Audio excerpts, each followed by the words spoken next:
নমস্কার বন্ধুরা, দেবীর পাকশালায় সবাইকে স্বাগত জানিয়ে আজকের ভিডিও শুরু করছি। আজ বাড়িতেই বানাবো চিটবাদাম, তাও আবার এক ফোঁটা গুঁড়ো ব্যবহার না করেই। একদম পারফেক্ট চিটবাদাম বাড়িতেই বানাতে চাইলে না টেনে ভিডিওটি শেষ পর্যন্ত দেখুন এবং দোকানের মতো খাস্তা কিভাবে হয় তার জন্য থাকবে কিছু টিপস অ্যান্ড ট্রিক্স। আর কথা না বাড়িয়ে চলুন শুরু করা যাক। প্রথমেই যে দেশীয় বাদামটা পাওয়া যায় সেই বাদাম নিয়েছি 200 গ্রাম। বাদামটা শুকনো খোলায় ভেজে নিতে হবে, এক ফোঁটাও তেল ব্যবহার করব না। মিডিয়াম ফ্লেমে বাদামটা ভাজতে হবে, অনবরত নাড়তে হবে যাতে নিচে পুড়ে না যায়। ভাজতে ভাজতে যখন বাদামের গা থেকে খোসাটা ফেটে ফেটে আসবে তখন একবার দু একটা বাদাম হাতে নিয়ে দেখতে হবে ভাজা হয়েছে কিনা। আর একটু নাড়াচাড়া করে গ্যাসের ফ্লেমটা বন্ধ করে ওই গরম কড়াইতেই রেখে দেব যতক্ষণ না পর্যন্ত বাদামটা ঠান্ডা হচ্ছে। কড়াইয়ের গরমে বাদামটা পারফেক্টলি ভাজা হয়ে যাবে। বাদাম ঠান্ডা হয়ে গেলে একটা থালায় ঢেলে নেব। বাদামগুলোকে দু হাত দিয়ে চেপে চেপে খোসাগুলো ছাড়িয়ে নেব।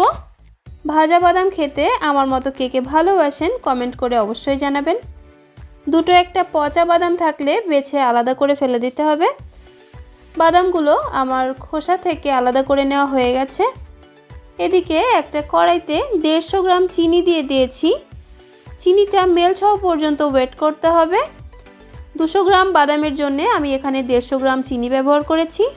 এই সময়ে গ্যাসের ফ্লেমটা অবশ্যই লোতে রাখতে হবে, না হলে চিনিটা পুড়ে গিয়ে তেতো হয়ে যাবে।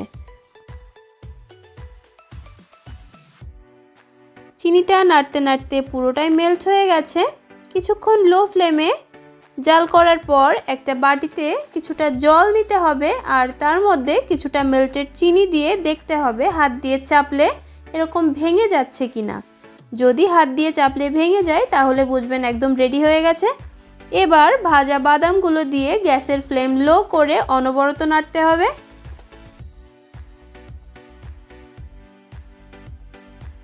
মেশানো হয়ে গেলে নামিয়ে নিতে হবে। একটা থালায় সামান্য ঘি ব্রাশ করে তাতে গরম অবস্থাতেই বাদামের মিশ্রণটা ঢেলে নেব।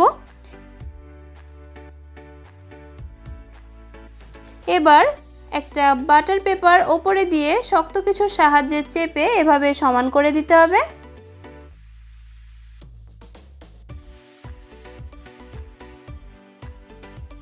এই গরম অবস্থাতেই একটা ছুরির সাহায্যে চেপে চেপে ইচ্ছে মতো শেপ দিতে হবে। এবার একটু ঠান্ডা হলে ছোট ছোট পিস করে ভেঙে নেব। একদম পারফেক্ট দোকানের মতো চিটবাদাম একদম রেডি হয়ে গেছে। দেখতে যেমন সুন্দর লাগছে, খেতেও হয়েছিল দারুণ। এরকম ড্রাই খাবারগুলো বানিয়ে রেখে অবসর সময়ে বাড়ির সবার সাথে খেতে পারবেন।